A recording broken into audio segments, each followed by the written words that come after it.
Gracias. Es un honor estar aquí. Gracias por la invitación. Un placer muy grande. Mi nombre es Yokoi Kenji Díaz. Soy hijo de padre japonés, muy tradicional, que siempre habló muy poco. Y si hablábamos era en japonés. Mi madre es colombiana, latina, habla hasta por los codos. Y crecí viéndolos en un convenio de... Mi padre solo habla japonés con ella y ella solo le responde en español. Ellos entienden mutuamente el idioma opuesto. Ya no se dan cuenta de esto, pero la consecuencia es que somos 4 hermanos que crecimos escuchando 2 idiomas y sintiendo una empatía profunda por 2 culturas muy distintas, muy diferentes.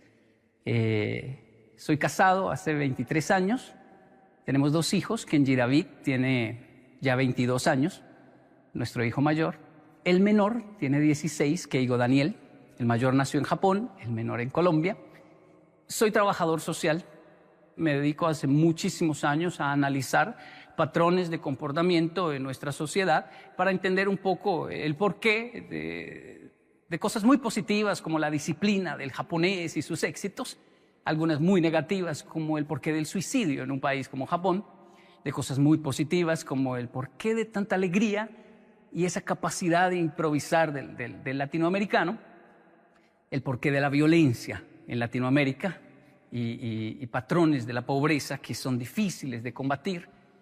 Debo decirlo para iniciar, no soy coach, no soy un líder, ¿cómo se llama?, motivacional, positivista o algo así, y no tengo la culpa de lo que a veces acontece en redes. Quiero decir, no sé cómo explicarlo. A veces me llegan, por ejemplo, frases interesantes, muy motivacionales, de Yokoi Kenji, con una foto de Yokoi Kenji que yo nunca dije.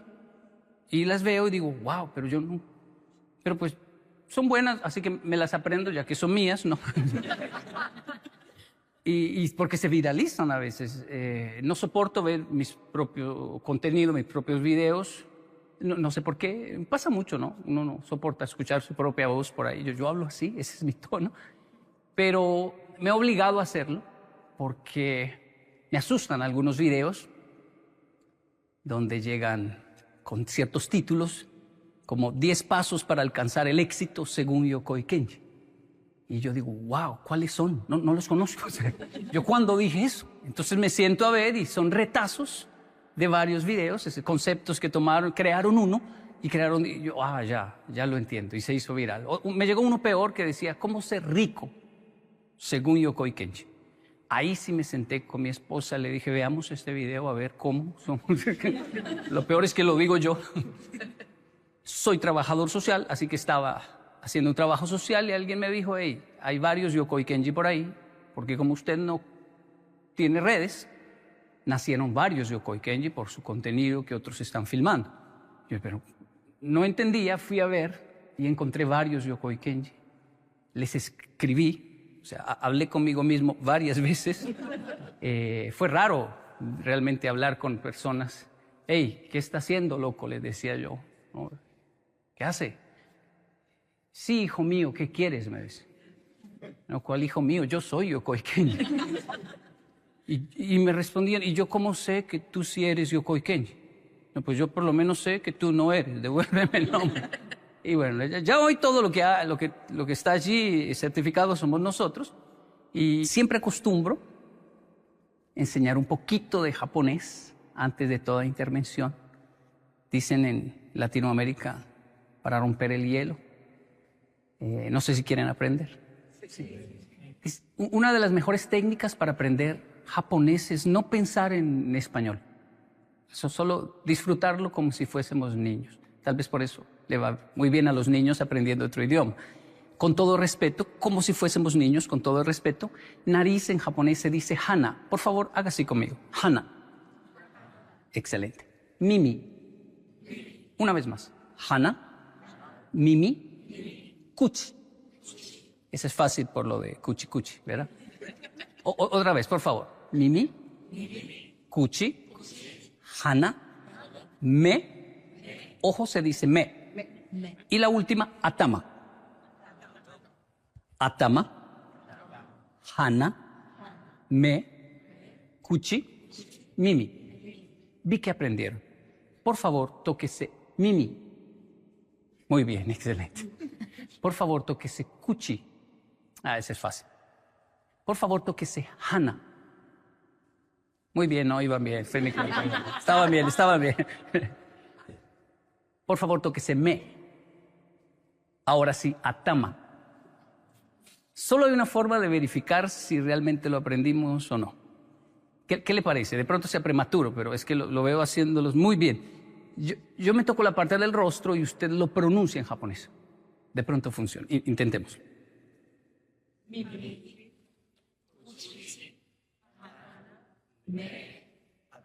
Un aplauso, por favor.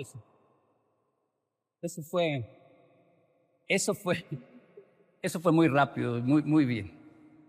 Hola Yokoi, mi nombre es Franz y me ha parecido muy interesante por un lado la mezcla cultural que tienes, por un lado la japonesa, por otro lado la colombiana, y me pregunto esa combinación de culturas que ha representado para ti y si podrías un poco hacer una valoración de cada una de ellas, qué es lo que sacas y aprendes de cada una de ellas también. Sí, bueno, al día de hoy ha representado para mí, para mi familia en general, un desafío muy grande de búsqueda de equilibrio entre especialmente dos cosas muy fundamentales de estas culturas tan diferentes. Una es la estridente disciplina del japonés, que le ha generado tantos éxitos, y esa capacidad que tiene el latino. Es envidiable esto. El latino tiene una capacidad enorme de funcionar muy bien en el caos.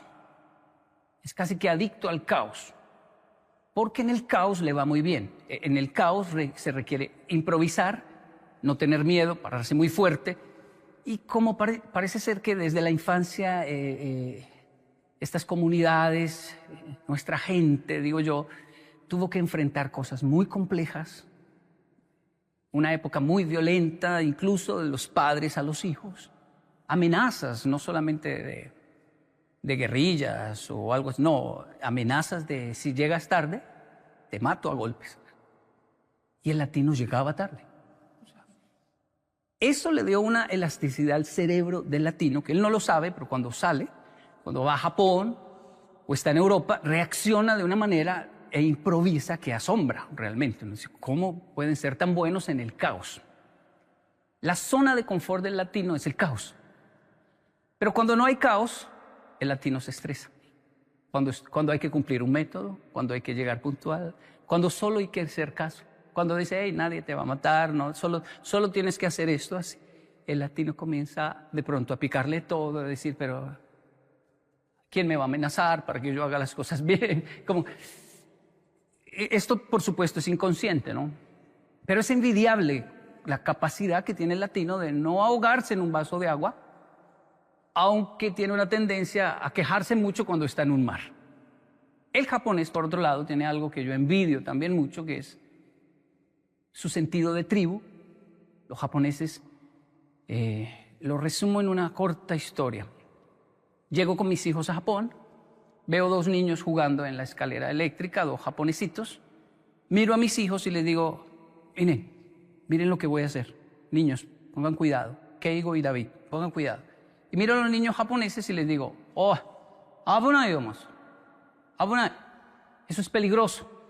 No pueden hacer eso. Y los niños japoneses automáticamente, sí, en la escalera, llegan al final de la escalera eléctrica. El menor está asustado y sale corriendo ante mi voz, pero el mayor sabe lo que tiene que hacer. Me mira, dice, sumimasen, perdón, y se va. Mis hijos quedaron asombrados. ¿Cómo es posible que le hagan caso, papá? ¿Los conocen? No los conozco. ¿Y por qué le hacen caso? Porque soy un adulto. ¿Cómo así? No entiendo. ¿Y por qué? Porque en Japón cualquier niño puede ser regañado por cualquier adulto porque son todos nuestros hijos. Es más, yo debo darles una bronca. ¿Cómo se dice aquí? Regañar, dar una bronca, ¿verdad? Porque o si no, soy un adulto irresponsable. Si veo a un niño haciendo algo indebido y no le llamo la atención, no estoy cumpliendo un sentido común de Japón. Así que lo regaño. ¿Y qué le dijo? Me pidió perdón y se fue. Y mis hijos dijeron, wow, ¿cómo es posible? Y yo estaba muy feliz que mis hijos, que crecieron en Latinoamérica, que son colombianos, aunque el mayor nació en Japón, pero son colombianos, vieran este ejemplo. Miren. Y yo dije, con esto aprenden una lección importante, y lo único que aprendieron fue a decirme, papá, mire eso, regañe eso, dale una bronca a eso también. Papá, mire eso lo que está haciendo. Papá. ¿Y por qué le hacen caso? Y yo le dije, ¿por qué me hacen caso los niños? Porque los únicos niños que en este país no me harían caso son ustedes, que sí son mis hijos.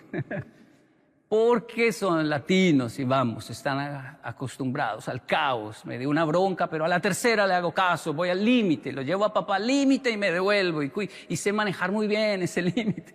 Pero en Japón tienen esta capacidad del sentido de tribu. Un vecino me dio una bronca, un regaño muy fuerte, y yo lo acusé con mi papá, y mi padre salió y le dio gracias. Y me dijo, él es su papá. Y yo, ¿el vecino es mi papá? Cuando yo no estoy, él es su papá. Y la señora del frente y el maestro y todos tienen autoridad porque son nuestros hijos. Ese sentido de tribu de los japoneses que se conecta con no lanzar un papel al suelo, con dejar el baño público limpio para el siguiente. Este sentido de tribu es envidiable. Ahora, los dos en extremo generan patologías fuertes también y consecuencias, a veces nefastas, como el suicidio o el homicidio. Y por eso la búsqueda del equilibrio es como mi conclusión, Frank, ante esas dos culturas. Hola, Yokoi. Soy Jesús. Te he escuchado en alguna charla hablar sobre los conceptos de Ikigai y Shimei. Y me gustaría que explicara su significado y nos diera algún ejemplo. Muchas gracias. Gracias, Jesús. Sí. Ikigai y Shimei. Bueno, Shimei es propósito de vida, lo que vine a hacer a este mundo, y habla de hacer. Y una de las conclusiones del Shimei más importante es que tiene que ver con el ser humano, con servicio al prójimo. En el proceso, uno en el Shimei a veces dice, no me interesa el ser humano, me interesan las tortugas, quiero salvar tortugas. Las tortugas son más lindas que el ser humano, son inofensivas, voy a salvarlas. Pero siempre cuando se va avanzando dice, bueno, necesito más seres humanos para salvar más tortugas. Necesito el ser humano. Y es hermoso porque alguien decía, hablando de defender la fauna y la naturaleza, pero si borráramos al ser humano de la tierra, florecería todo. Se acabarían todos los problemas del mundo. Sí, pero ¿quién daría esa noticia? ¿Quién haría poesía sobre eso? ¿Quién vería la primavera? ¿Quién nos enseñaría a suspirar y a ver la belleza de... Ya tuvieron los dinosaurios su momento, fueron protagonistas, ahora somos nosotros.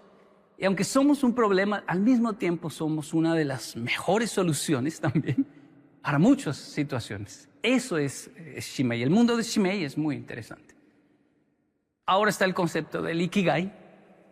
El Ikigai ya no tiene que ver con el otro, sino conmigo. El Ikigai es algo interno.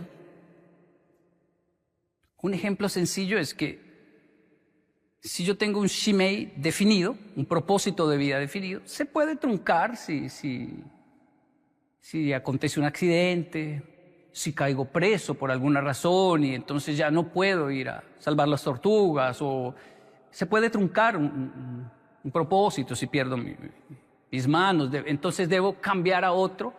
Pero el Ikigai no se trunca por nada. Si caigo preso, allí florece también el Ikigai. Si pierdo mis manos, florece aún más. El Ikigai es algo que viene adentro, es de adentro. Y por eso una de las traducciones es sentido de vida. Yo, cuando hablo de Ikigai o Shimei, digo, están en japonés, ¿no? Pero no significa que sean japoneses. Es como el quinto sabor, ¿no? El umami. Le pusieron umami, pero no se lo inventaron los japoneses. Solo colocaron ese término, gustó, así se bautizó, pero el Ikigai y el Shimei es igual, está en todo lugar. Crecí con un abuelo colombiano, un paisa, es decir, de esa zona donde tiene un acento muy peculiar, y hombres de negocios. Entonces él siempre hablaba mucho y decía una frase fascinante, mi abuelo. Todos en la familia, cuando hablamos del abuelo, podemos repetir la frase del abuelo. Él decía, acento colombiano, no hermano, a ese precio que yo le estoy dando, eso es un regalo. Es más, lléveselo, mijo, y si no le gustó, no me lo paga. Hágale, lléveselo. Y así vendían las cosas. Es decir, llévesela, que yo estoy seguro que le va a gustar. Si no, no me lo paga. Esa seguridad, por supuesto, generaba estrés en mi abuela. Decía, lo van a robar. Nadie va... No, pero él tenía una seguridad y vendía. Y era un hombre, un comerciante, distinto a mi padre japonés, un hombre de empresa. Mi abuelo era un comerciante. Y él cae en cama por cáncer. Yo viajo de Japón con 16 años a visitar al abuelo en su lecho, donde ya le habían dicho en el hospital, llévenlo a la casa para que muera, parta con sus familiares. Y yo fui a Colombia a mis 16 a ver al abuelo. Y la abuela me contó, ¿cómo le parece la que me hizo Jaime Gómez, mi abuelo? ¿Qué hizo, abuelita? Me dijo, pláncheme todas las camisas y los pantalones y cuélguemelos ahí al frente, por favor. Quiero verlos, dijo. Entonces le planchamos todas las camisas y los pantalones. Todos los días venían muchas personas a visitarlo, porque él influyó en muchos, así que me decían eran 5, a veces 10 personas diario tocaba recibir, porque el abuelo lo conocía mucha gente, y todos venían a desearle que se mejorara, y se veía la tristeza en las personas, a ver a aquel hombre tan fuerte, postrado en una cama, pero él algo les decía, y todos se llevaban una camisa, un pantalón. Y mi abuela se acercó a la puerta y escuchó la frase. Eso es un regalo. Y a ese precio que le estoy dando, no, es un regalo, hermano. Lléveselo. Vendió todas sus camisas, sus pantalones. Y mi abuela le dijo, qué vergüenza, Kenji, yo sentí una vergüenza. Nunca hemos estado tan mal en la familia como para tener que vender la ropa. Y el abuelo, ¿por qué hizo eso? ¿Por qué él es así? Él dijo, ya no voy a usar esto, ya no me paro de aquí, yo ya me voy a ir, y esas camisas me las puse una vez nomás, unas son de Noruega, de Japón, me las envió, los hijos por el mundo le enviaban camisas, su gusto, y él las vendió todas, dejó su mesa de noche llena de dinero, porque su Ikigai era vender, y no lo hacía por dinero. Es que una persona que tiene Ikigai no puede dejar de hacer su Ikigai. Entonces son esas personas que uno les pregunta, pero ¿le pagan igual? ¿Por qué llega más temprano? ¿Le pagan igual? ¿Por qué no sale ya? No, es que no puedo dejar esto sin terminar. ¿Pero por qué? No saben ni explicarlo, pero es por su Ikigai. Trabajar con personas que tienen Ikigai es satisfactorio, porque obviamente requieren su pago, quieren su pago, pero no lo hacen por eso, lo hacen por su Ikigai. De ahí que cuando una abuela, la familia prosperó y le dicen, abuelita, ya no tiene que cocinar, ya no tiene que hacer ni café ni nada. Si la abuela dice, no, porque me muero. Si no me dejan hacer la comida, el café, y realmente va a morir más rápido si le quitan su Ikigai. Esos es los dos conceptos, ¿no? Bastante largos, resumiéndolos un poco de Ikigai y Shimei. Jesús, gracias. Hola Yokoi, soy Estefanía Gómez, como tu abuelo, y también soy de Latinoamérica.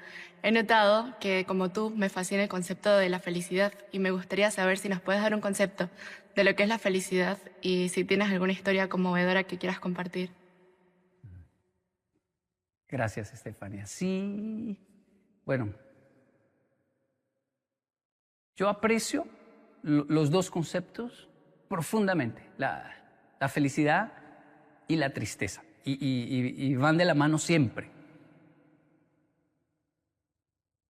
Lo que pasa es que lo que no logro dominar es el algoritmo de las redes. Entonces pareciera que siempre estuviera hablando de la felicidad, pero hay una belleza enorme en la tristeza, en aceptarla, en vivirla, en recepcionarla. Una niña, después de mucha terapia, de hablar mucho con su terapeuta, aprendió a que cuando tenía momentos de tristeza profunda, no salía.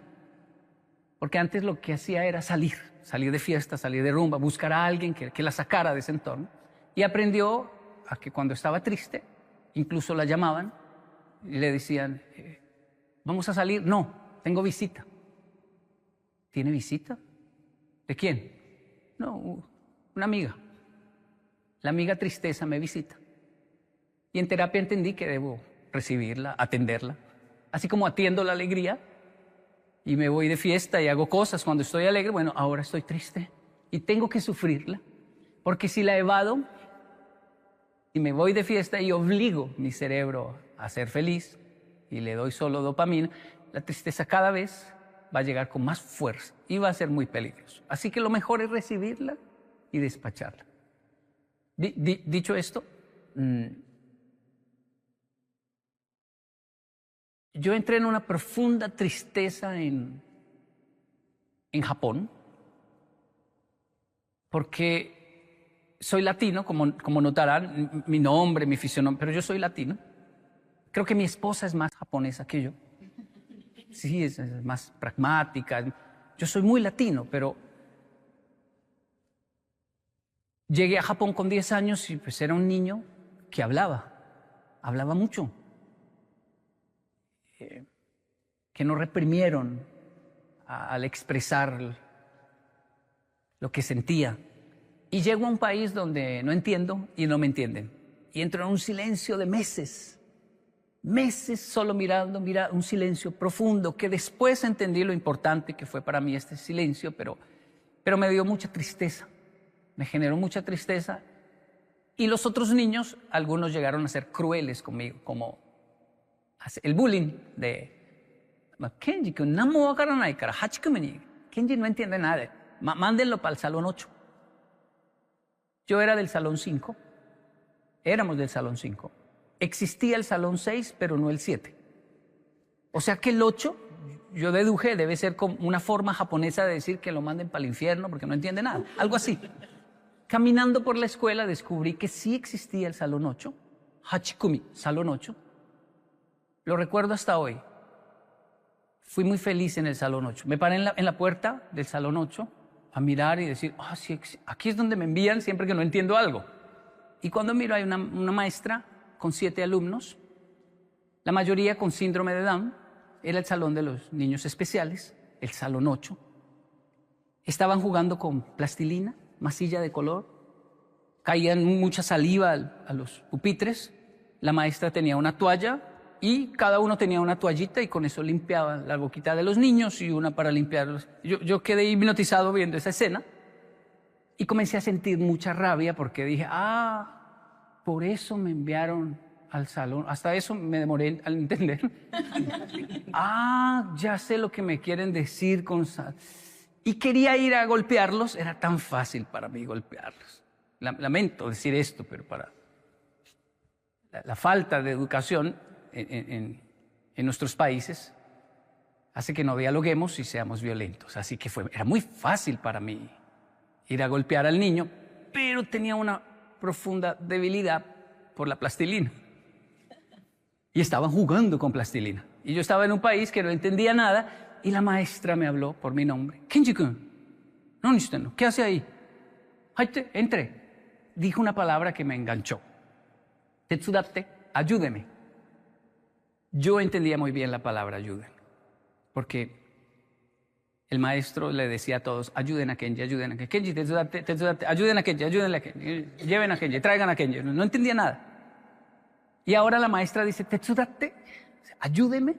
Pero yo, ¿para qué sirvo en Japón? No sirvo para nada, no entiendo. ¿En qué le puedo ayudar? y me dijo, siéntese ahí, no deje que Kaoru se coma la plastilina. Un niño llamado Kaoru hacía un pancito y había un momento donde él se hipnotizaba con su propio pan y se lo iba a comer y yo, no es de comer. Y él me miraba y seguía jugando. O sea, hacía caso, pero había que despertarlo de su hipnosis porque se enamoraba de su propio pan. Y eso pasaba cada 3, 4 minutos. La maestra a veces tenía que ir a sacarle pero ahora estaba yo, qué fácil la tarea. Jugar con plastilina y cuidar a Kaoru que, dame, y ya. Pasaron minutos, horas, y yo le dije a la profesora, quiero quedarme en el salón 8. Aquí aprendo más. Aquí están aprendiendo los colores, justo lo que necesito, los números.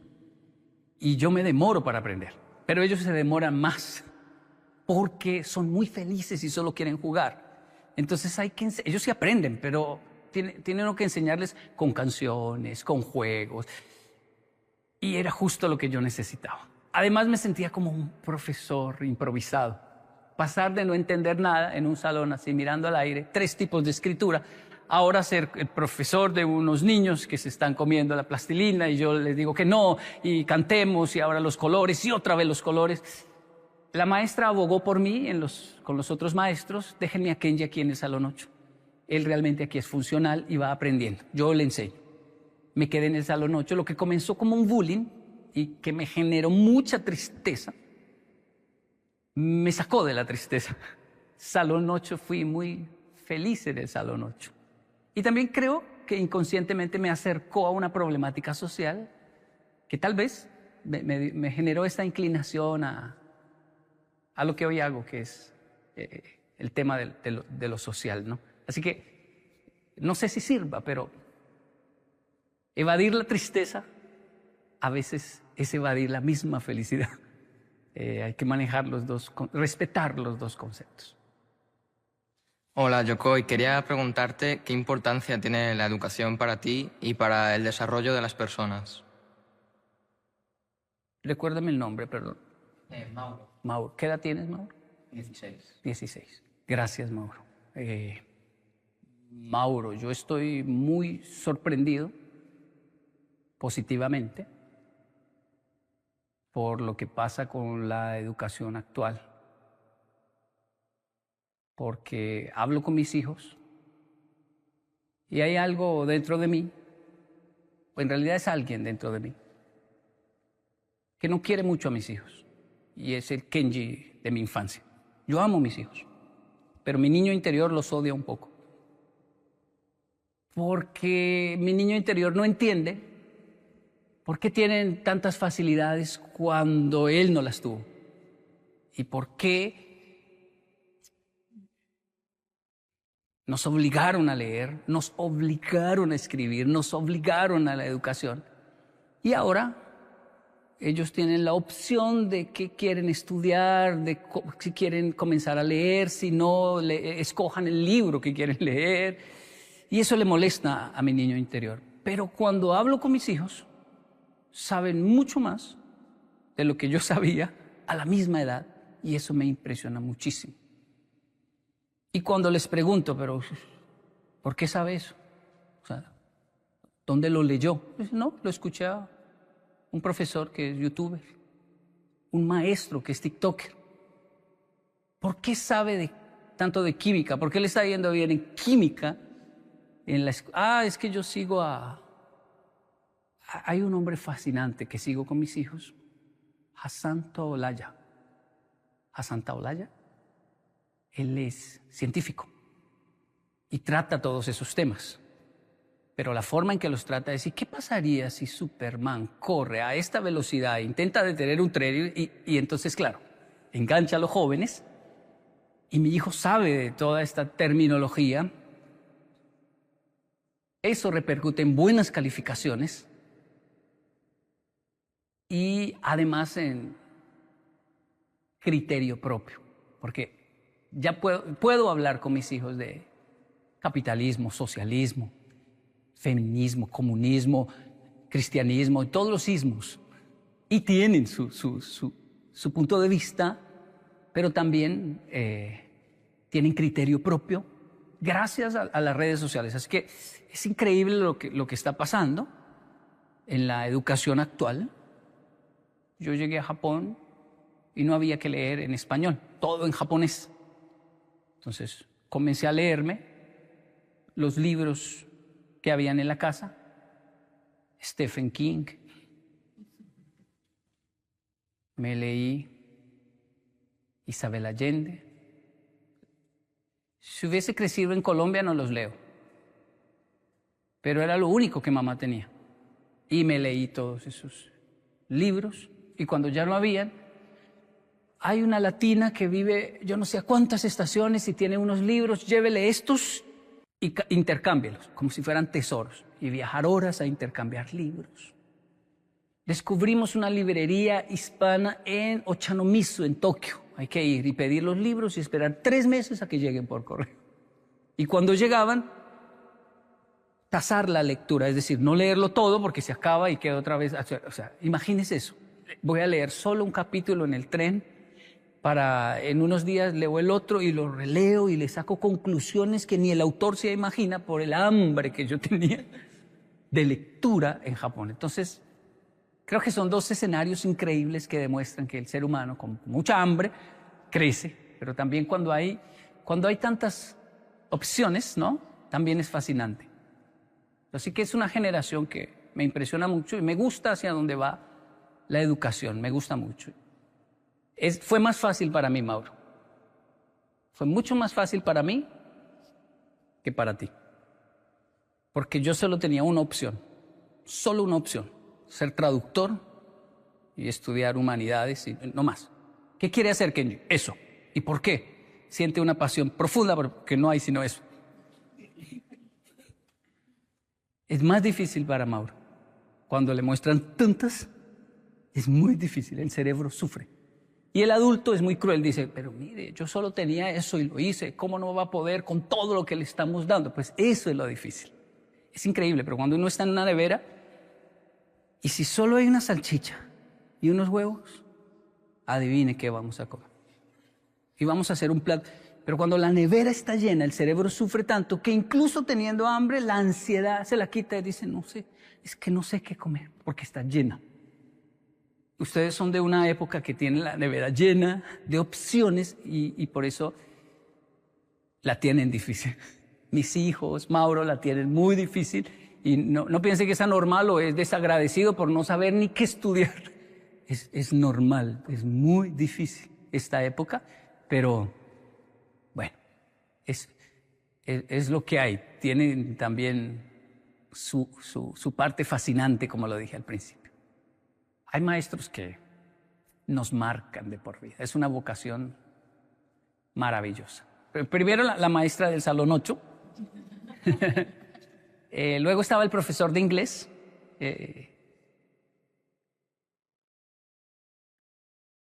Saito Satoshi. Umemiya, en realidad. El maestro...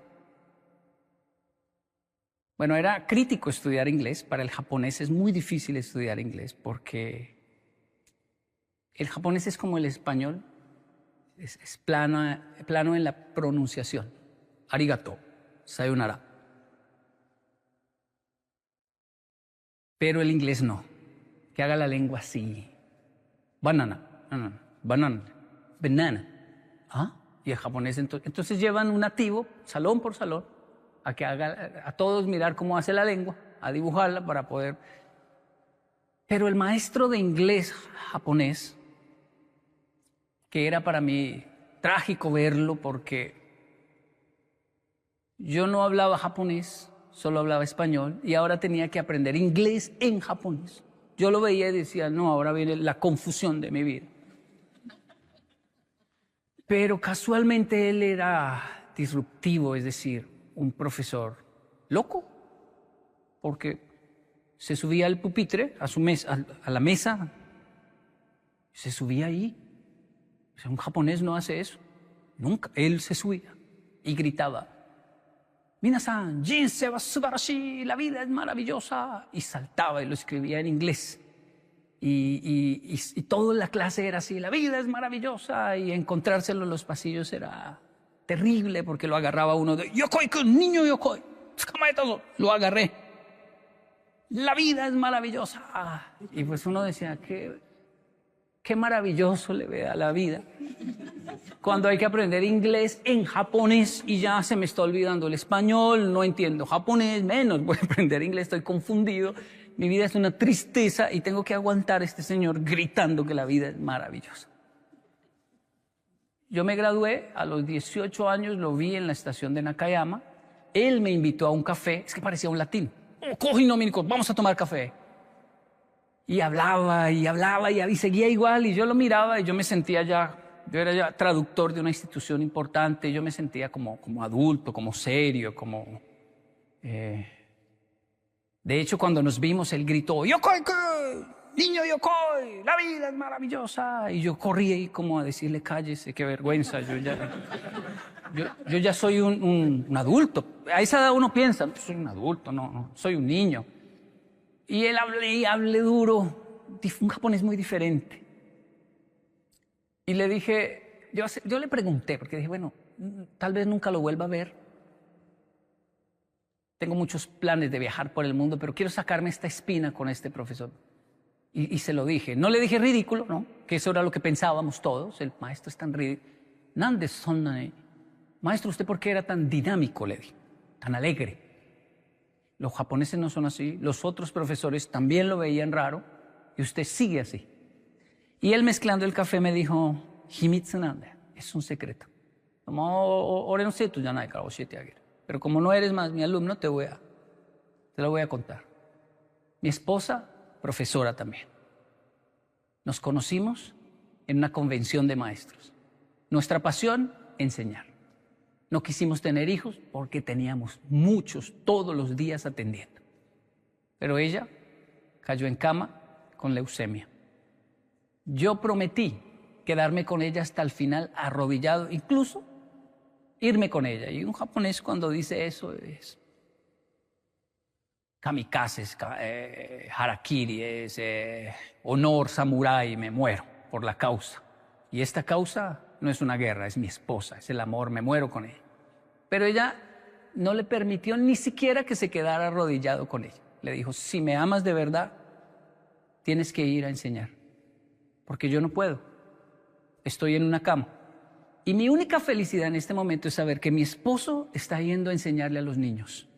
Así que dame el honor de partir de esta vida sabiendo que estás enseñando. Y él le dijo, no puedo. ¿Cómo te voy a dejar aquí? No puedo. Si me amas, lo puedes hacer, Saito. Y entonces él se levantaba, se limpiaba las lágrimas y le decía, le voy a probar que la amo. Y se iba a la escuela. Llegaba, me contó él, a la escuela, ahí a la entrada donde todos llegábamos, tomaba aire, se limpiaba sus lágrimas y decía, Chieco, te pruebo que te amo. Y entraba a enseñar. Y cumplía la consigna de la esposa, porque le dio consigna. Sonríele a los niños y diles que la vida es maravillosa, que la disfruten. Y por eso hacía eso. Obviamente, cuando él me cuenta eso, yo no lo puedo ya ni mirar. Yo lo había juzgado de ridículo. Yo estaba así, viendo mis lagrimones caer, y él diciéndome, no llore, que no le contesto para que llorara. Ella ya partió, pero ella me enseñó a vivir. Ella me enseñó que la vida es maravillosa. Por eso los maestros sabían y a mí siempre me dejaron hacer todo ese escándalo, porque era una promesa que tenía que cumplirle a mi esposa. Yo le pedí perdón al maestro ahí, le dije, Gomen nasai, perdón maestro, yo pensé que usted era un ridículo, un tonto, usted es un héroe. Nunca lo olvidé hasta hoy. De hecho lo recuerdo siempre que paso un momento muy difícil, me acuerdo del maestro y digo, vamos, la vida es maravillosa. Ahora es donde hay que probarlo. Por aquellos que no están, por aquellos que partieron. Tenemos siempre personas valiosas en nuestra vida por las cuales hay que levantar la cabeza y continuar. Gracias por recordarme.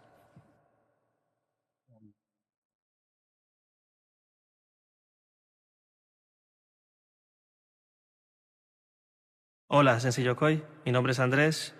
También, al igual que tú, soy colombiano, también Gómez, soy paisa. Y bueno, siempre ha sido un sueño para mí haberte visto cara a cara como lo estoy ahora en este momento. Lo he cumplido hoy, estoy muy nervioso, aparte de que veo muchos tus videos, intento enseñar a mi hijo de la manera que tú enseñas a los tuyos. Y mi pregunta era sobre el tema de la resiliencia, de qué estrategias personales has tenido tú para afrontarlo y para entenderlo, y alguna historia tuya propia que nos puedas el día de hoy pues explicar, que te haya marcado la vida y cosas así. Gracias, qué excelente pregunta. Sí, es una palabra que aprendimos a pronunciar en nuestro mundo hispanohablante, en castellano, resiliencia, y que adquirió una connotación más importante en la pandemia, ¿no? La resiliencia. Pero el concepto siempre lo ha manejado el ser humano, y es esa capacidad de recuperarse, ¿no? Ante la crisis. Esta es la cuarta vez que visito España. Puntualmente voy a Figueras. Tengo un proyecto allí porque allí está el Triángulo de Dalí. Y es por algo de resiliencia, es decir, los japoneses, al ver mi comportamiento, lo primero que hicieron fue enviarme al psicólogo. Y yo les decía, ¿pero por qué me envían al psicólogo si los otros niños japoneses también golpean? También se agarran a golpes. ¿Por qué solo a mí? Por las respuestas. ¿Cuáles respuestas? Cuando le preguntamos a un niño japonés por qué golpeó, los japoneses bajan la cabeza, lloran, dicen perdón, no sé qué me pasó, no debía hacerlo. Pero cuando le preguntan a Kenji por qué golpeó, usted levanta la cabeza y dice, se lo ganó. Él se lo ganó. Él se la buscó y está muy feliz. Y claro, yo venía de una cultura donde los adultos lo miraban a uno, ¿qué le pasó en la jeta, en la boca? ¿Por qué tiene la jeta reventada? ¿Por qué tienes la boca golpeada? Peleé en la escuela. ¿Se puso a pelear en la escuela? Y en Colombia hacían, ¿y cómo quedó el otro? Ah, ¿el otro? Sí, no, peor. Ah, bueno. Eso es lo que le preocupaba a los adultos. No estamos criando bobos. Qué bueno que le dio. Entonces se acabó. O sea, imagínense, crecer así. Me llevan a Japón, digo, yo estoy orgulloso de agarrarme a golpes con todo el mundo. Va para el psicólogo. Y el maestro comienza a tratarme. La terapia, hasta el día de hoy yo voy a terapia, es muy importante para mí. Es esencial para mí la terapia. Creo que los países más desarrollados, yo los reconozco no por sus edificios y carreteras, sino por el desarrollo cognitivo de sus ciudadanos. Si se normaliza la terapia, uno dice, estoy en un país desarrollado donde las personas hablan de sus patologías tranquilamente y dices, como cuando dicen, hoy ya se normalizó decir, soy intolerante a la lactosa, esa leche es lactosada o no. Así también debe, poco a poco, el ser humano ir desarrollando el normalizar las patologías y decir, hey, yo tengo estos problemas, estos niveles, me altero, soy muy sensible a las emociones. Entonces ya los amigos saben, él grita así, pero o no lo expongamos a ciertas situaciones, porque es sensible a las emociones, o el otro no lo es, no es que nos odie, es que él se ríe así, de poquito, y ahí está feliz. Entonces Japón es así. Y yo aprecio la terapia por eso. Pero cuando el maestro, el psicólogo, me dijo, ¿dónde soy Kotoshi? ¿Por qué hizo eso? Porque habían cosas que yo hacía que realmente no tenían sentido. Adicto al caos. De eso que está todo muy bien, me estoy portando bien, todos me están elogiando. Y hay una voz dentro de mí que dice, no puede ser. Hay que romper algo, güey. O sea, no, la vida, qué miedo. Algo malo va a pasar. Y yo no voy a esperar que pase, voy a romper algo, voy a generar, y generaba caos. ¿Y por qué soy así? Y después, sí me sentía muy mal ante el psicólogo, llorando, también lloraba mucho, ¿Pero por qué cree que es así? Y mi conclusión, tal vez muy occidental, latina, no sé, yo creo que estoy loco, maestro. Eso decimos, ¿no? Yo creo que estoy loco. Y el maestro dijo, hay un loco que yo admiro mucho y respeto mucho y que ha logrado darle equilibrio a su locura y tiene un talento increíble y se llama Dalí. El psicólogo era el mismo maestro de manualidades, de artes, y me presentó a Dalí y sus dibujos, y yo me obsesioné porque era una locura. Elefantes con patas flacas y largas, cosas muy raras. Era como si alguien expresara todo el caos que había en mi cerebro y era una forma de ver a otro diciendo, hey, no estás tan loco. Y esto se puede pintar y esto se puede expresar. Y nunca olvidé a Dalí. Pasaron más cosas con Dalí. Y una vez una familiar de mi esposa me dijo, estoy viviendo en Figueras. Ah, sí, sí.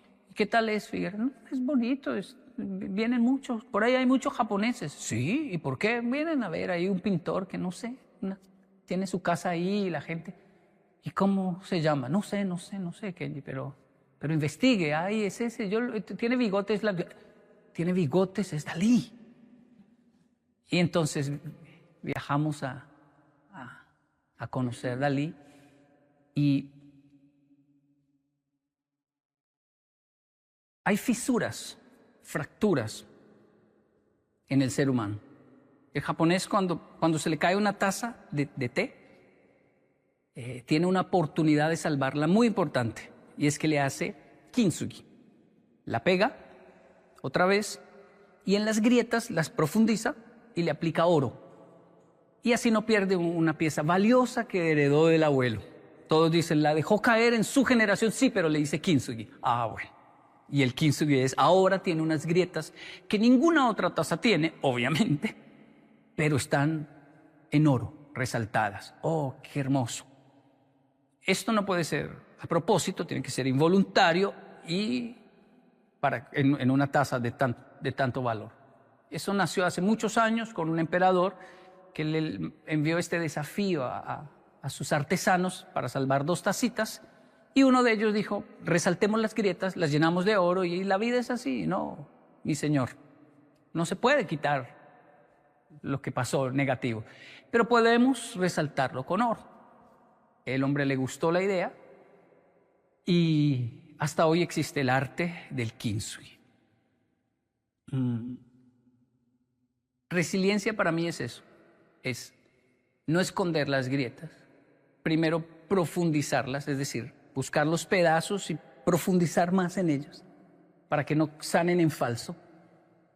Profundizar es hablar sobre esto, reflexionar, buscar personas que han vivido la misma experiencia. Terapia, eso es finalmente también la terapia. El terapeuta no es un mago, un místico. La gente va al terapeuta con una mala actitud, ¿no? Como, a ver, ¿usted qué ve en mí? No, pues él no sabe nada que va a ver. Es solo un estadista de patrones de comportamiento. Yo soy el que descubro con el terapeuta. Yo soy el que tomo nota y digo, ¿y por qué piensa que hago esto? ¿Y qué dice su estudio sobre? Y tomo nota y descubro, profundizo mis grietas. Luego las pego con el perdón, que ese es un proceso largo. El entender que el perdón me beneficia más a mí que a mis agresores.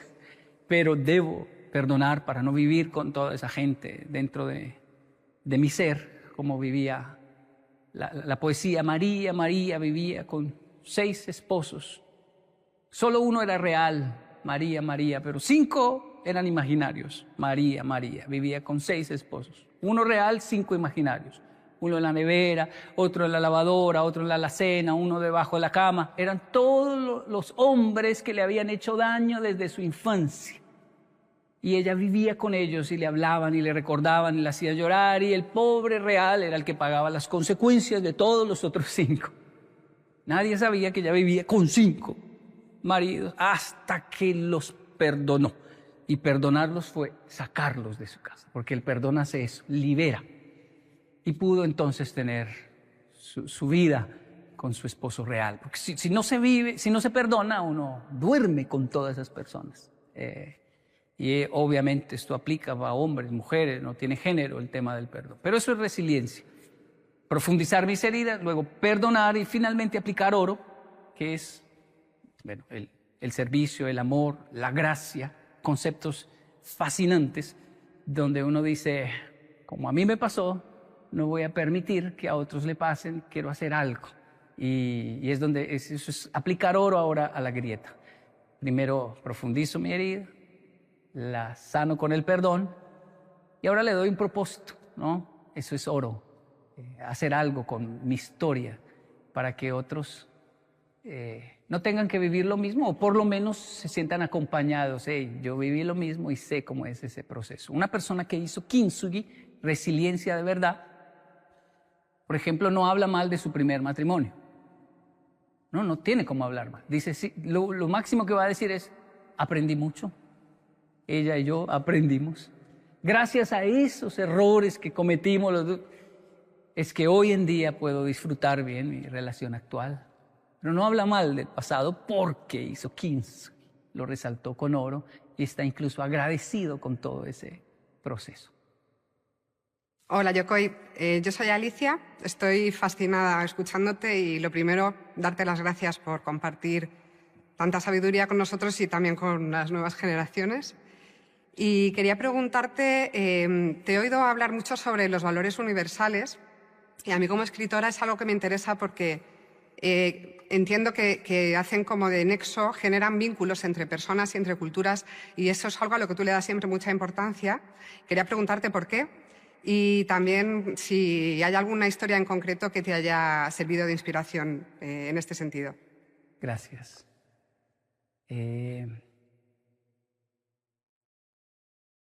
Es que son diferentes, ¿no? Los japoneses y los colombianos. Son muy diferentes. Su fisionomía. Los colombianos ven a los japoneses todos iguales. Todos son iguales.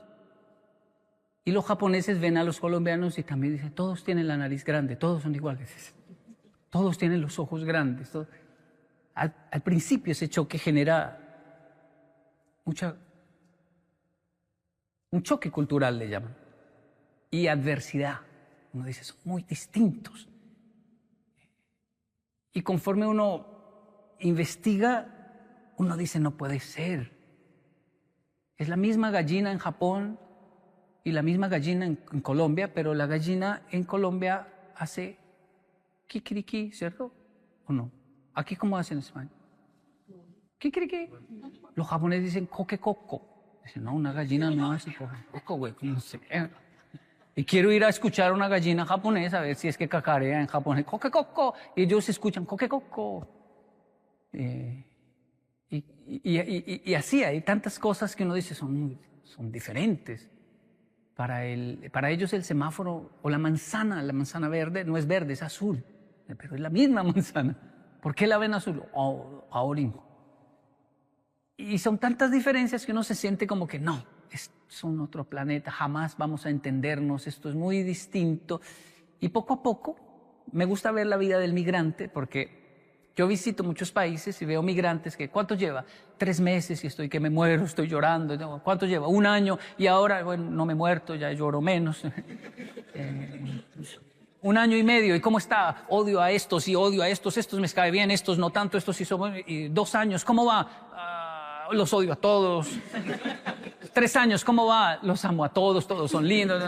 Y 4 años, 5 años, ¿cómo va? Hay de todo, Yoko. Vas a encontrar de estos buenos, de estos malos. Ya. Entonces, ese proceso donde uno dice, no irrumpo porque está viviéndolo. Ahora jura que odia a tal nacionalidad, jura que... Pero en unos años los vamos a ver y se van a dar cuenta que van a llegar al punto donde todos somos universales e iguales. Ningen. Eso traduce humanidad. Y ahí nos damos cuenta. ¿Cómo son las japoneses? Diferentes en esto, pero si me pregunta la verdad de la verdad, son igual. Ríen igual. Cuando lloran, lloran igual. Cuando hacen el amor, lo tienen que hacer igual, no de otra forma. Cuando sufren, sufren igual. Y sí, hay muchas diferencias, pero si llega un punto donde donde nace un solo idioma, todos lo hablan, lo manejan bien. Vamos, hay que salvar a esa persona. Y la humanidad es el lenguaje maravilloso. A veces por eso, entender el idioma a veces es un problema. Yo presenté una colombiana y un amigo japonés en nuestro proceso de turismo social. Bueno, él la conoció haciendo quiropraxia porque resultaba que era un joven que hacía quiropraxia, y el asunto es que se conocieron por nuestro proyecto y se enamoraron y se casaron. Pero Hirokazu, él no habla español, no hablaba bien español, y Andrea no hablaba japonés. Y la gente me decía, Kenji, pero ¿cómo se van a entender? Pues se entienden de maravilla porque no hablan el mismo idioma. Y es como mis padres. ¿Cómo así? Cuando discuten, la discusión es corta. De hecho, la discusión llega a un punto donde dice, uy, es que me da rabia porque igual no me va a entender. Y no le puedo atacar más. Y el otro dice, tampoco puedo defenderme más. Y solo se miran con mucha ira o mucha rabia y después se les va a pasar. En una pareja que maneja el mismo idioma, la discusión puede durar hasta las 2, 3, 4 y 5 de la mañana. Y a esa hora mirarse, los dos hispanohablantes, y decir, ¿es que yo hablo en chino o qué? ¿Por qué no me entiendes? Incluso ya ni se acuerdan por qué pelean. Están cansados. Ni saben, porque el idioma a veces es un problema. Y es que hay un lenguaje universal que es mejor que nuestro propio idioma. Y es ese, la sonrisa, no sé cómo decirlo, pero tomarle la mano, vamos, yo lo llevo, vamos, yo le indico. Ya, hay una película que me fascina, que se llama Un cuento chino. Es argentina. Es de un chino que llega a Argentina, y hay un argentino muy parco, muy mal carácter, mala leche, dicen, pero no lo puede negar, es un ser humano. Y la historia que pasa de ahí para allá es fascinante. Este tipo de realidades me fascina. Cuando se convive con tantas nacionalidades, uno comienza a descubrir que el que hace mala cara tal vez sea un dulce por dentro. Y el que sonríe mucho tal vez me robe. Que no sabemos nada de las personas, que simplemente lo mejor es confiar, porque hay otra película buenísima que se llama Crash, que habla de este tipo de situaciones donde el ser humano es malo en ciertas situaciones, atiende muy mal cuando está en su lugar de trabajo, se da el gusto de no saludar, de no sonreír, pero de repente hay un incendio y va y es el que salva a todo el mundo al punto de exponer su vida, y uno queda como este hombre tan mala leche fue el que salvó a todos esos. Porque es que no sabemos, ¿no? No sabemos nada de nada. Por eso no es bueno juzgar, porque alguien que me saluda y es muy lindo, de pronto no me salve nunca. Y el otro, mi vecino que ni saluda, tal vez él me termine salvando. Esos, no sé si llamarle principios, valores, pero esa humanidad es el lenguaje por excelencia que yo pienso vamos a comenzar a manejar todos en el mundo. Estamos buscando unificar qué monedas, qué unificar, qué quitar visas, fronteras, pero no es tan relevante como unificar nuestros principios universales y decir, y él maneja el mismo lenguaje que yo, el lenguaje de la humanidad.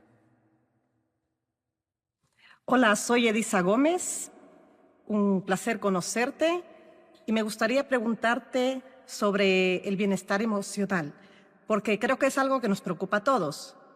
¿Y cuáles serían tus prácticas para poder mantener una buena salud mental? Bueno, ya lo dije muchas veces y no me canso, gracias por la pregunta, porque no me canso de decir, voy a terapia. La terapia y terapia es no solo sentarse frente a una persona, ya uno comienza a identificar los momentos terapéuticos. Digo, oh, estoy recibiendo terapia en este momento. Mi cerebro quiere huir de aquí, pero en realidad quiere huir porque él vive en la zona de confort y yo necesito estar aquí. Lo identifico y digo, sigo aquí con estas personas que me están haciendo sufrir, pero en realidad es porque es terapia. Están dando el equilibrio a mi locura y lo necesito. Entonces, la terapia, nunca imaginé que un terapeuta tan importante para mí fuera mi mascota, mi perro. Ya lo habían dicho, ¿no? En los escritos, la naturaleza, ya lo habían dicho, es nuestro contacto con la naturaleza. Y por eso los entrenan y son algunos de servicio, ¿no? El mío es de apoyo emocional y realmente lo es, porque me centra muchísimo. Mis hijos ya están grandes, se cuidan solos y ellos ahora me cuidan. Pero tengo como un niño ahí que me dice, hey, cálmate porque debemos ir a hacer chichi, a hacer popó, porque me debes sacar, Y es increíble lo terapéutico que es este contacto. Hace poco leí de una cárcel que le permitió a los presos el privilegio, por buen comportamiento, de tener un gato. Y conforme mejoraban su comportamiento, les daban premios para sus gatos, como juguetes, mejor comida, camas. Y ellos en esta cárcel comenzaron a comportarse de maravilla, porque ellos sentían, yo soy un animal, un monstruo fuerte, que no merezco que me den nada y puedo solo. Pero este gato es inofensivo, él no merece, y por él soy tan fuerte como para portarme bien, porque mi gato quiere un ratón de peluche y se lo voy a lograr, dijo él. Y lo lograron, o sea, es decir, mejoraron el comportamiento de personas con muchos conflictos por unos gatos que les permitieron entrar a la cárcel. Y bueno, ya ahora hay historias y testimonios y creo que hacia allá va la humanidad. Ya no lo habían dicho, ¿no? El desarrollo de una sociedad se va a notar en el comportamiento de ellos hacia sus animales, ¿no? Parece una locura porque también hay algo de hey, pero son perros, los tratan como niños, como humanos. Está también el extremo, ¿no? Que no hay que idolatrar tampoco las mascotas al punto de que las hacen sufrir por idolatrarlas. Es decir, abusamos ahora en otro sentido de estos animalitos, de la naturaleza, ¿no? Así que esas son algunas de mis prácticas. E ir a Japón, porque últimamente ando muy reconocido en países hispanohablantes. Entonces no hay país de Sudamérica que yo vaya y no me digan yokoi. Y eso deshumaniza bastante, me genera crisis y entonces me escapo a Japón. Y en Japón soy uno más de 120 millones de japoneses. Todos nos parecemos, no sé cuál soy yo. No, mentira. Hola, Yokoi, soy Nora. Encantada de saludarte. Me está encantando conocer tu filosofía de vida y el optimismo que nos trasladas, ¿no? En ese sentido, me gustaría saber cómo consigues lograr ese optimismo incluso en situaciones complicadas y qué nos podrías decir a nosotros para al menos intentarlo. Y aprovechando que estoy preguntando también si nos puedes poner algún ejemplo que ilustre, aunque nos has contado ya muchos y que ilustran optimismo también y resiliencia, etcétera. En este caso, que te centres en el optimismo, ¿no? Gracias, Nora. No, me gustaría decir que tengo algunas técnicas o que es un método o algo así, pero creo que nací así en el sentido de que es un problema, de hecho, ser tan optimista, pero mi esposa le da bastante equilibrio porque ella es mucho más realista. Entonces yo confío en todo. Para mí todo el mundo es lindo, maravilloso. Y no puede ser que nos esté mintiendo y mi esposa, pero primero, espere, cálmese. Soy muy sensible, entonces es algo bueno, pero también algo peligroso. ¿Por qué discutiendo con mi esposa siento un abandono y una traición terrible solo por un gesto o una palabra? ¿Por qué siento No es tan grave el asunto, pero tampoco puedo negar que me duele en el alma y quiero hacer drama. Y no quiero que se burlen de mi drama, o me va a doler mucho más, y no puedo negar que es dolor. ¿Pero por qué? Yendo a terapia descubro que una historia que yo contaba de modo positivo, cuando me decían, Yokoi, ¿viaja mucho? Sí, yo viajé la primera vez en avión a los 6 años solo. ¡Wow! Positivo. Estoy viajando desde los 6 años en avión. Pero cuando el terapeuta me preguntó, ¿y qué pasó? ¿Y qué pasó? ¿Y cómo fue? Me enviaron de Panamá a Bogotá. ¿Y qué pasó? Llegaba a las 7. Y la familia pensó que era a las 7 de la noche y llegué a las 7 de la mañana. ¿Y qué pasó? Tenía 6 años y me dejaron 3 horas en el aeropuerto porque la familia latina no pensó que era en la noche. 3 horas, Yokoi. ¿Y qué pasó? Me quedé mirando los aviones. La auxiliar de vuelo, la azafata, dijo, ya me tengo que ir, tómese este jugo y un pan. Me dejó ahí mirando los aviones. Ahorita deben venir por usted. Llegan los pilotos de la aerolínea. Están fumando porque se podía fumar en esa época en cualquier lugar. Uno de ellos tuvo la grandiosa idea de pararse a mi lado, sacar un cigarrillo.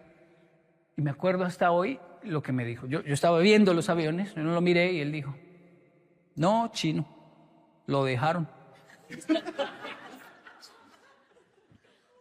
Pero todo bien, colombiano, no, todo bien que yo, me dijo, tengo 2 hijos monos, rubios. Ojiclaros ellos porque mi esposa es europea. Y usted va a combinar perfecto en la mitad de ellos 2. Yo lo voy a cuidar, chinito, todo bien. Yo respondo ahora por usted. Y nos vamos, y comenzó a contarme a los lugares que íbamos a viajar, porque mi familia me abandonó en el aeropuerto. Yo estaba con 6 años, así con un pancito y un jugo en mi mano, mirando al frente, y a los 6 años uno ya es experto, es un niño experto, es decir, un latino, un niño que dice, mentira, pura mentira. Ya viene por mí, pero en mi cerebro era inevitable.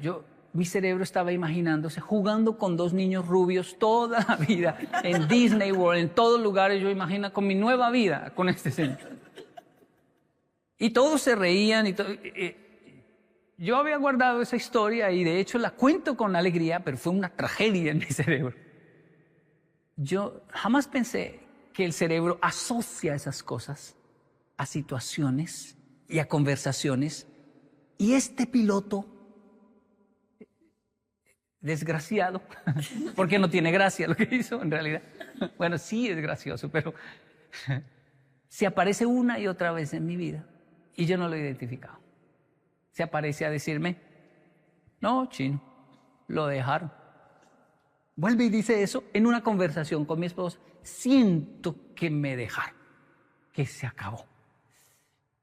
Y el niño que vivió eso solo tenía el pancito y el jugo. Ah, pero los niños crecen. Ahora soy un adulto y hago pataleta, pero de adulto. Y la pataleta de un adulto es distinta a la de un niño. Porque ahora puedo defender. Una de las mejores terapias para ese niño es ir a comer solo, ir a cine solo, ir a hacer karaoke solo. Esto es de terapia de Japón. ¿Cómo así? Si usted logra ir a comer solo un buen plato, solo, es porque es saludable. Porque se quiere, se aprecia, dice, no, estoy comiendo solo. Si logra ir a cine solo, como los jóvenes de hoy se van a cine solo. Y los adultos decimos, ay, ese niño solo, venga, venga, siéntese aquí, denle palomitas o algo. No, él está solo. Mi hijo va al cine solo y tiene novia. Y se fue al cine solo. Pero usted tiene novia, sí. ¿Por qué? Es que ella no entiende de Spider-Man. Spider-Man es importante. Wow, o sea, son saludables emocionalmente. No quiero responder preguntas, no puedo perderme nada. Ir a comer solo, ir a cine solo, ir a hacer karaoke solo. Un karaoke, cantar para mí, sin grabar, sin un en vivo, no, es para mí. Me costó tanto estas 3 terapias. De hecho, cuando fui a comer solo para mí, un buen plato, mi niño interior salió, ¿qué pasó? ¿Qué pasó? ¿A quién hay que matar? Porque cuando usted come solo es porque está muy mal. No, de hecho, estoy bien. Y mi niño interior me dijo, está en terapia. Sí, vamos a comer tú y yo. Vamos. Y todavía me cuesta muchísimo, muchísimo. Soy la generación que tuvo que ganar a los adultos, ganarse el respeto de los adultos.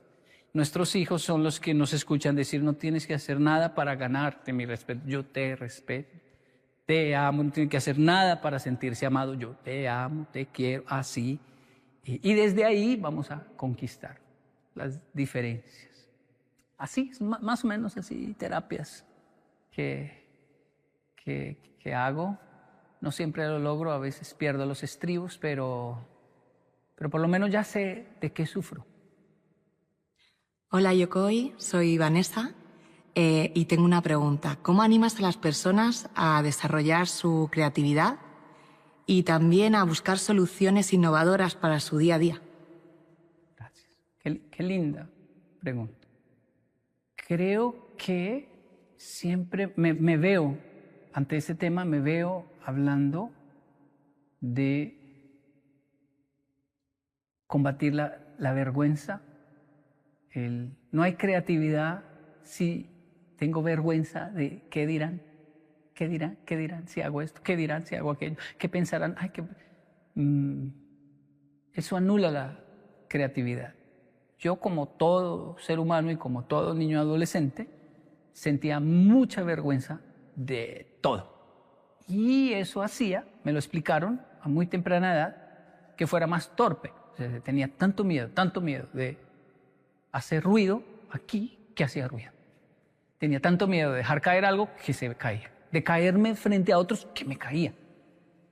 Y un día me cansé de eso y dije, tengo que lograr, y más en Japón, que es silencioso, todos están así en el tren mirando. O sea, se resalta el comportamiento en un país de tanto silencio.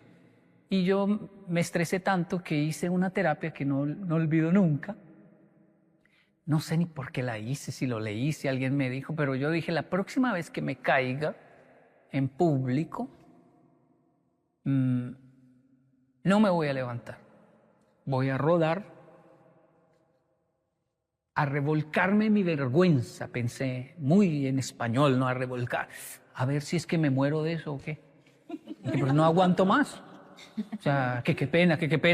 Y si quiero tener éxito en mi vida, tengo que abandonarla porque me traba, me da susto.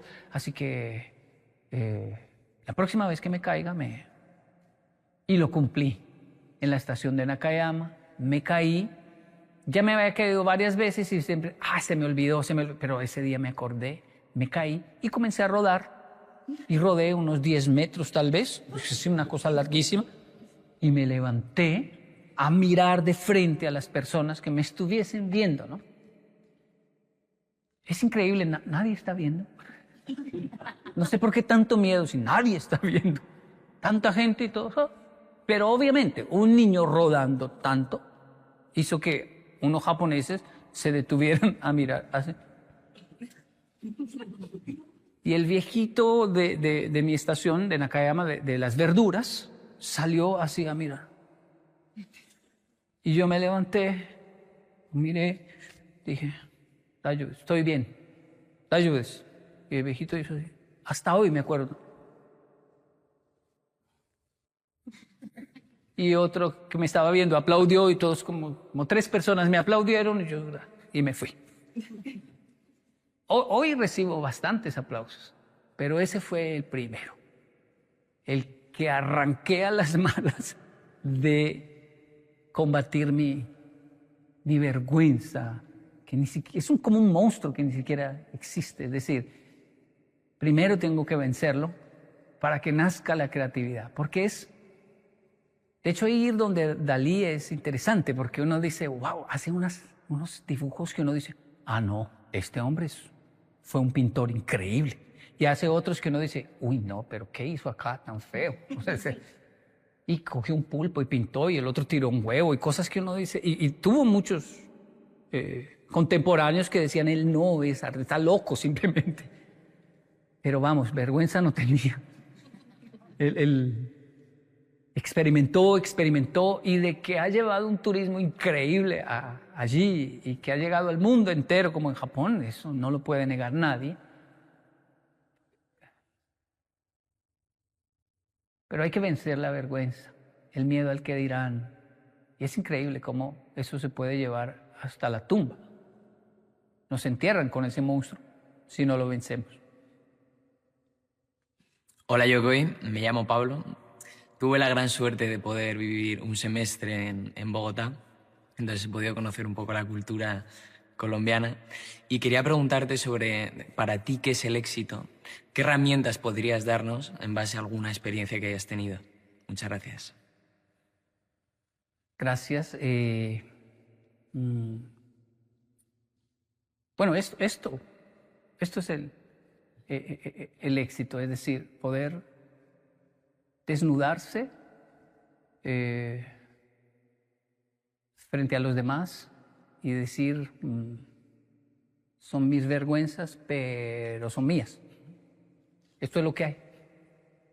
Yo, usando otro ejemplo, creo que al inicio fracasé con mi esposa porque no fui así, no me desnudé frente a ella. Quise ser muy elegante, quise ser muy serio, fuerte, muy seguro, quise conquistarla con mucho filtro de mi época, que era la cara, la actitud. Y después uno se va quitando la ropa poco a poco y entonces hay una cierta decepción del otro lado.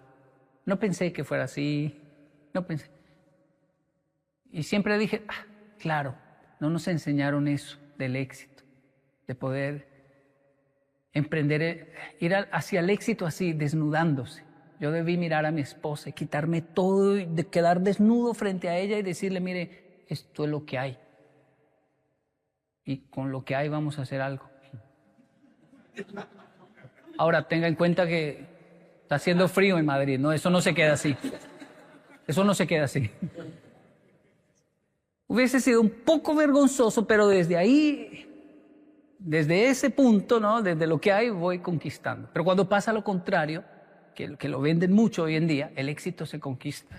Primero publique fotos con carros, diga que tiene, aumente las cifras, hágase el que sí, aunque no. Y uno dice, no sé, también le llaman humo, mucho humo. Y en algún momento se va a ver la realidad y lo mejor es comenzar de abajo, sin perder obviamente la dignidad, pero comenzar desde donde estamos, decir esto es lo que hay y con lo que hay que lograrlo. En una época donde hay tantas herramientas para el éxito, donde se habla tanto del éxito, se está perdiendo la autenticidad, ¿no?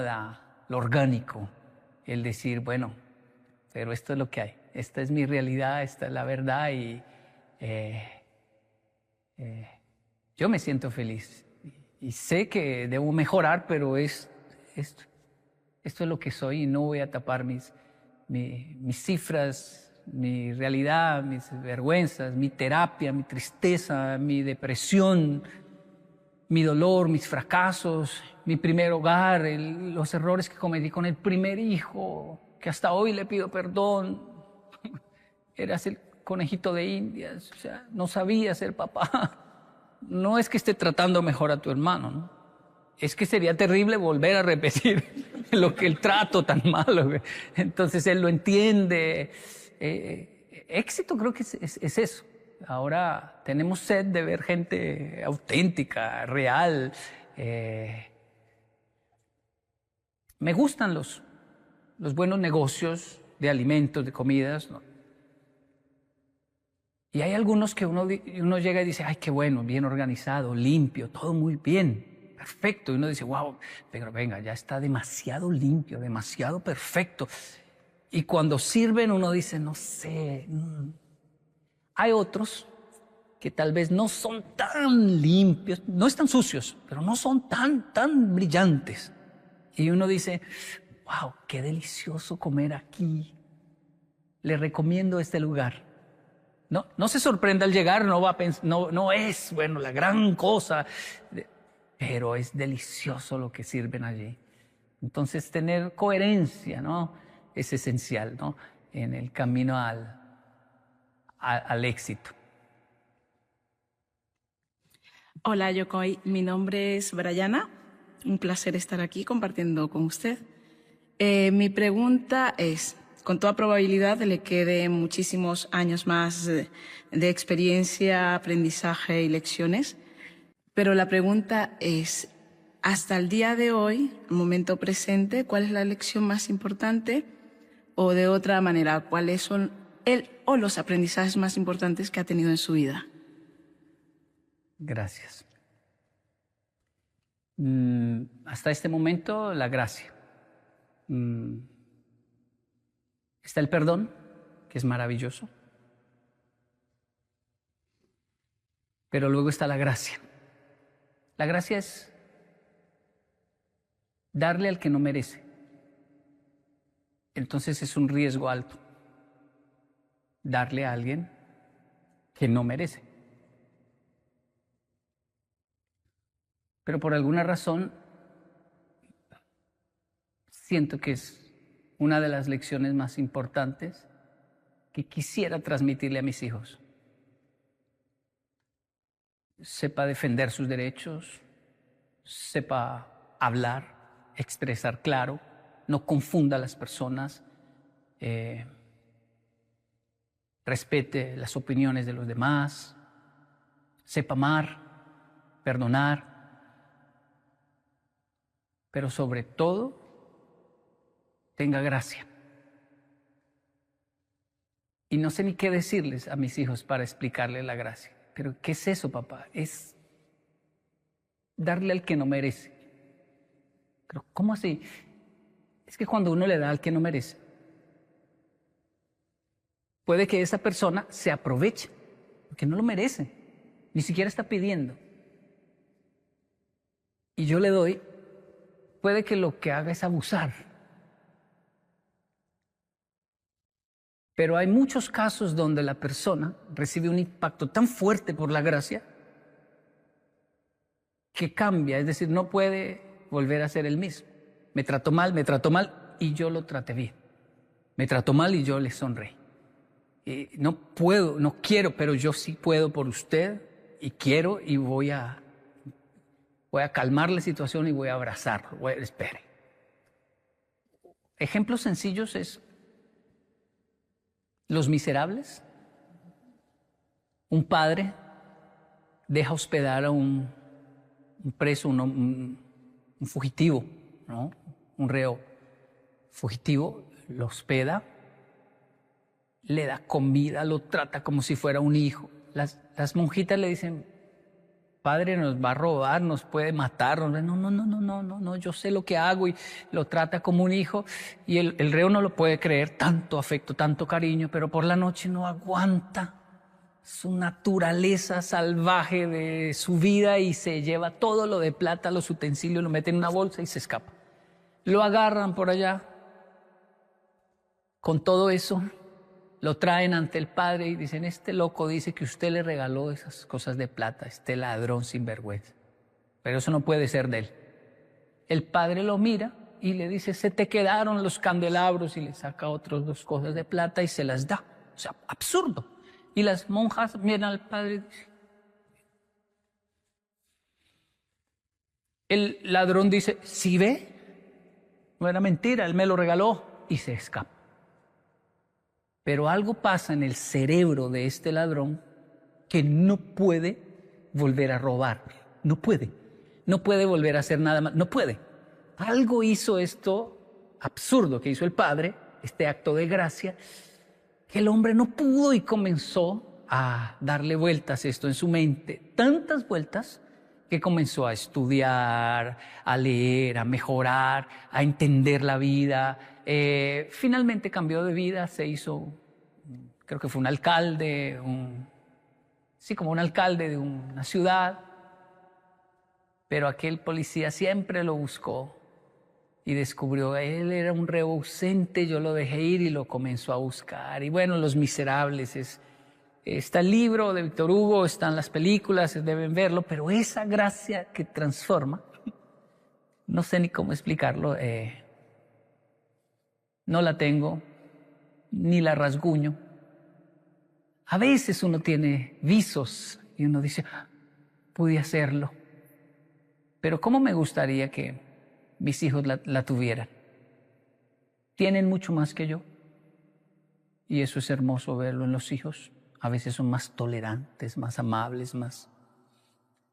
Pero me parece una enseñanza fascinante lo que es la gracia, sin darle una connotación ni política ni religiosa, sino como un rasgo.